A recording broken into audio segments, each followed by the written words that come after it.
할렐루야. 새벽기도 11조 셋째 날 기도의 자리에 나오신 모든 분들이 하나님의 실패가 없는 그 언약적 사랑을 기억하며 쓰러지더라도 다시 일어나 주님을 향해 소망을 가지고 달려가는 믿음의 삶을 이어가실 수 있기를 주님의 이름으로 축복합니다. 느헤미야서는 무너진 성벽을 재건하는 이야기이지만 그 본질은 하나님 나라 백성, 그 신앙의 공동체의 회복 이야기, 또한 개혁의 이야기다라고 볼 수가 있습니다. 그리고 오늘 본문인 느헤미야서의 이 마지막 부분은 이 개혁의 이야기가 우리의 기대와는 많이 다른 방향으로 마무리가 됨을 보여주고 있는데요. 이런 마무리를 통해서 우리로 하여금 깊은 신앙적인 질문을 던지도록 만들고 있습니다. 지난 시간에 살펴보았던 것처럼 주변 이방 민족들의 그러한 집요한 방해 공작에도 불구하고 느헤미야는 백성들을 격려하면서 결국은 성벽 재건이라는 위대한 과업을 달성을 하게 되었습니다. 하나님의 임재 가득한 기쁨으로 충만한 성벽 봉헌, 그 봉헌식, 그 예배도 잘 마쳤고 또 백성들의 진심이 담긴 결단과 맹세도 있었습니다. 앞으로는 정말 신앙으로 하나님께 순종하고 율법도 잘 지키고 언약 백성답게 거룩하게 살아가겠습니다. 그렇게 다짐하고 맹세를 했던 겁니다. 그런데 오늘 본문을 보게 되면 그들은 어김없이 예전의 죄악된 삶으로 돌아가 버리는 그런 안타까운 모습을 보여주고 있는 거죠. 무엇이 문제였습니까? 먼저 오늘 본문은 그들이 거룩한 안식일을 준수하지 않은, 안식일을 지키지 않은 그런 문제가 나오고 있는데요.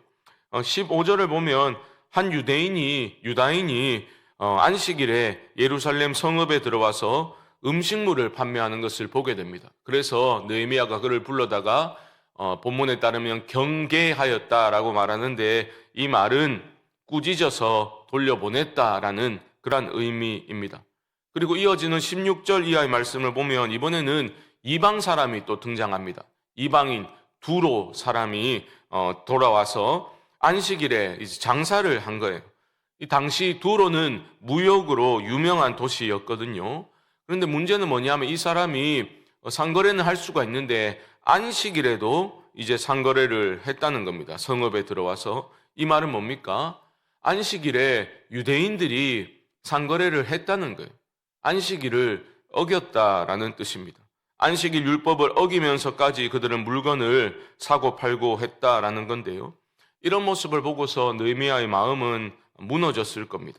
17절 말씀을 한번 보시면요. 17절 내가 유다의 모든 귀인들을 꾸짖어 그들에게 이르기를 너희가 어찌 이 악을 행하여 안식일을 범하느냐. 정말 안타까운 것은 얼마 전에 이들은 절대로 우리가 안식일에 이런 짓을 저지르지 않겠다라고 눈물로 맹세까지 했었던 사람이기 때문인데요. 10장 31절 말씀 앞쪽 스크린을 보시면 나올 텐데요. 혹시 이 땅 백성이 안식일에 물품이나 온갖 곡물을 가져다가 팔려고 할지라도 우리가 안식일이나 성일에는 그들에게서 사지 않겠다라고 그들은 얼마 전에 이렇게 맹세를 했던 사람들이었습니다. 그런데 슬며시 다시 그런 맹세를 저버리고 안식일을 범하고 있다라는 거죠. 그러니까 느헤미야는 이 안식일 준수를 다시 살리기 위해서 특단의 조치를 취하게 되는데요. 안식일이 시작되는 금요일 해가 넘어가기 전에, 해가 지기 전에 예루살렘 성문을 닫아버리도록 명령을 합니다. 그리고 안식일이 끝날 때까지 상인들이 성 안으로 들어오지 못하게 함으로써 안식일을 거룩하게 지킬 수 있도록 그런 조치를 취한 겁니다. 물론 오늘 본문을 읽어보면 또 상인들이 꼼수를 부리면서 그렇게 이제 상거래를 시도하려는 그런 모습이 보이지만 느헤미야는 아주 강력하게 또 단호하게 대처함으로써 안식일을 지킬 수 있도록 그렇게 급한 불을 일단은 끄게 됩니다. 그리고 그는 기도하는데요. 22절 하반절 말씀 보시면 내 하나님이여 나를 위하여 이 일도 기억하시옵고 주의 크신 은혜대로 나를 아끼시옵소서. 거듭되는 백성들의 그 실망스러운 모습을 보면서 왠지 모를 쓸쓸함이 느껴지는 리더의 기도입니다. 안식일 문제를 해결했잖아요. 그러고 나니까 이제 또 느헤미야는 다른 문제를 직면하게 되는데, 이번에는 이방인들과 통혼하는 그러한 문제를 직면하게 됩니다. 이 또한 그렇게 하지 않겠다라고 맹세까지 해놓고 다시 어겨버리는 그런 상황인 건데요.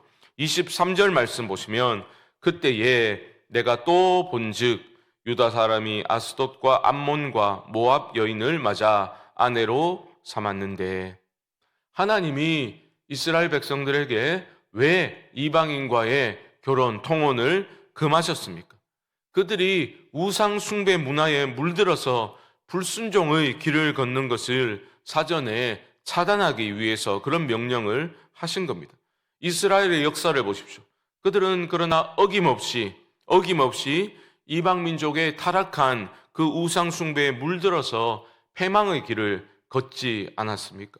그러니까 느헤미야가 보니까 너무나 이런 기가 막힌 상황인 거죠. 그냥 통혼했을 뿐만 아니라 그 결과가 참담했는데요. 이방 여인들과 통혼함으로 인해서 그 사이에 태어난 자녀들이 유다 말을 못하는 거예요. 애들이 말을 못하는, 유다 말을 못하는 겁니다. 언어에는 그 민족의 얼이 담겨져 있죠. 더구나 여러분, 유다 방언을 모른다, 유다 말을 모른다라는 것은 하나님의 율법을 읽지 못하고 가르치지 못한다라는 심각한 문제인 거죠. 그러니까 이번에 느헤미야가 격분을 하게 됩니다. 그들을 강하게 책망하면서 폭력까지 행사하면서 이런 잘못이 얼마나 패역한 행위인지를 지적합니다. 다시는 이런 짓을 하지 않겠다 맹세하도록 합니다. 하지만 상황이 정말 심각했다라는 것을 우리는 어떻게 알 수 있는가? 종교 지도자들까지, 당시 지도자들까지도 그런 죄를 버젓이 저지르고 있었다라는 거죠. 28절 말씀 보시면, 대제사장 엘리야십의 손자 여호와다의 아들 하나가 호론 사람 산발랏의 사위가 되었으므로 내가 쫓아내어 나를 떠나게 하였느니라. 대제사장 집안에서 하나님 나라를 대적했던, 하나님의 역사를 비웃었던 우두머리를 할 수 있는 산발랏과 사돈 관계를 맺어버립니다. 영적인 질서가 처참히 무너진 그런 상황인 거죠. 느헤미야는 그를 쫓아냅니다. 그리고 이방인들과의 거룩한 분리를 위한 일들을 진행해 나가게 되죠.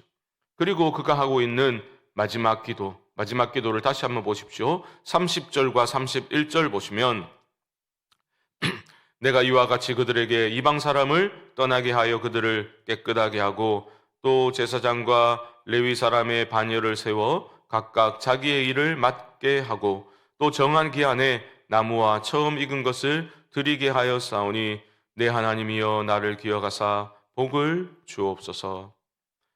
이렇게 느헤미야서는 마무리가 됩니다. 그런데 이 기도가 참 저는 짠하게 느껴졌습니다. 느헤미야는 낙담할 수 있는 이런 어려운 상황에서도 마음을 지키려고 애를 쓰고 있죠. 또 공동체의 회복이라는 하나님이 주신 사명을 감당하기 위해서 끝까지 그는 자신이 할 수 있는 일들을 행하고 있습니다. 무너진 형식을 새롭게 다시 세우고 모든 것들, 흐트러진 것들을 다시 제자리로 돌려놓는 일에 그는 최선을 다하고 있다라는 겁니다. 그가 무엇을 하고 있습니까?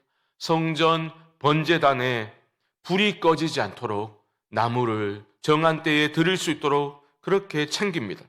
또 처음 것을 하나님께 드리게 함으로써 다시 한번 하나님이 그들의 삶의 첫 자리를 차지하실 수 있도록 하나님의 임재와 하나님의 통치를 회복해 주시기를 소망하는 그러한 기도를 마지막에 올려드리고 있는 거죠.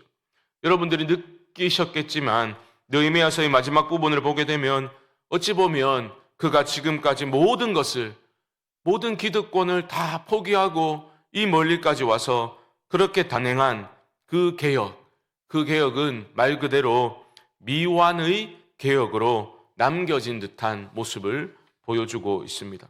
느헤미야서는 이 마지막은 밝은 미래를 약속하기보다는 과연 이들이 정말 제대로 회복을 경험할 수는 있을까라는 우려를, 불안감을 주는 것이 사실입니다.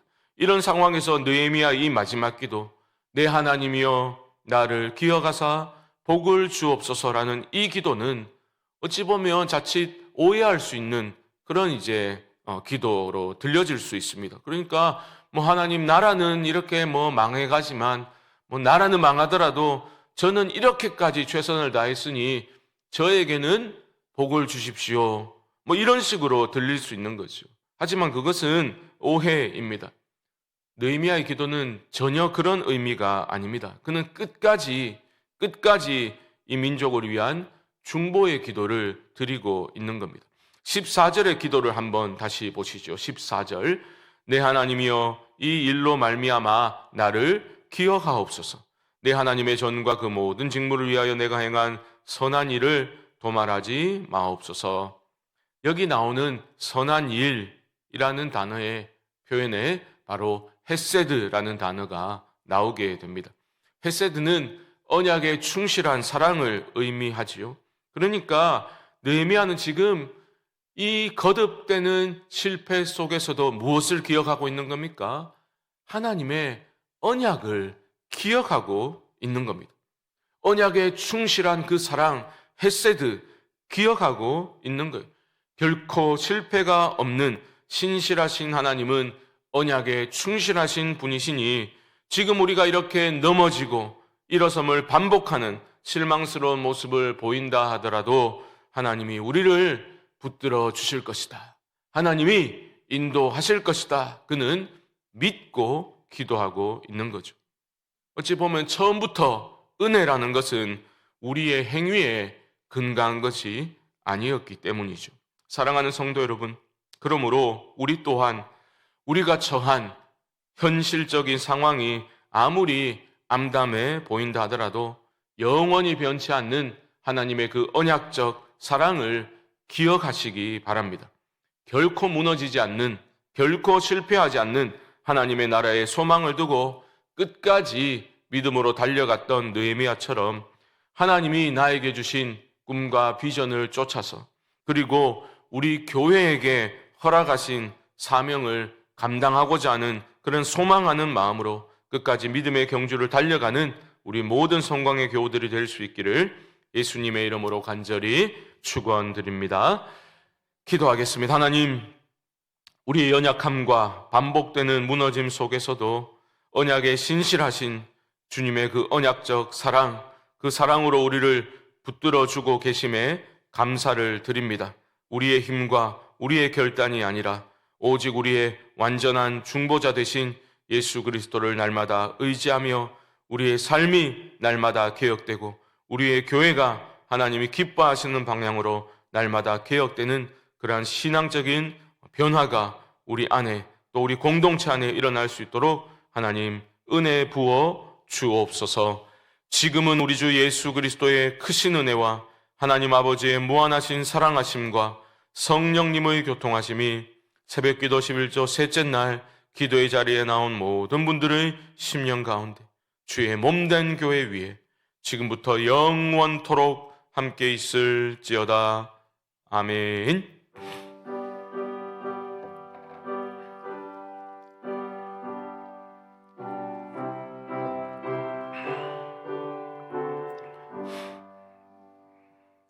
우리 합심으로 기도하면 좋겠습니다. 하나님, 무너진 신앙의 자리와 삶의 질서가 회복되어서 말씀과 거룩이 우리 일상의 중심을 차지하게 하옵소서.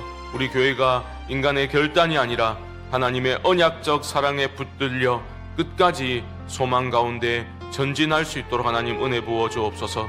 토요일은 주일 예배와 또 순모임을 위해서 기도합니다. 하나님, 내일 복된 주일 드려지는 예배마다 하나님의 강력한 임재가 있게 하여 주시고 하나님 모든 성도들이 준비된 모습으로 은혜를 사모하는 마음으로 예배의 자리에 나올 수 있도록 도와주옵소서. 또한 식사를 하고 또 순모임을 할 때에 말씀이 묻어나는 삶을 나누고 삶이 묻어나는 말씀을 나누네요. 성령이 주체가 되신 아름다운 순모임이 이루어질 수 있도록 하나님 도와주옵소서. 연말을 향해 가며 여러 분주함 가운데서도 우리가 마음을 지키며 하나님이 기뻐하시는 방향으로 끝까지 달려갈 수 있도록 하나님 은혜 부어 주옵소서. 이외에도 개인적인 기도의 제목들을 가지고 우리 주님의 이름을 한번 부르며 기도하겠습니다. 주여, 하나님 아버지, 은혜를 감사 생명 주시고 기도의 자리로 불러주셨습니다. 하나님, 느헤미야서의 마지막 장면을 보게 됩니다. 미완의 개혁으로 끝나는 듯한 불안함을 우리에게 던져줍니다. 그런 하나님, 이것이 어찌 보면 우리의 삶인 줄 압니다. 넘어지고 일어서고 반복하는 이 과정 속에서, 그러나 우리가 소망을 잃지 않는 것은 하나님의 언약적 사랑이 우리를 붙들고 계시기 때문인 줄 압니다. 하나님, 우리 교회를 붙들어 주시고 우리 교회의 주인이신 하나님만을 바라보며 나아가게 하여 주옵소서. 인간들을 바라볼 때는 소망이 없으며 나를 바라볼 때는 소망이 없음을 깨닫게 됩니다.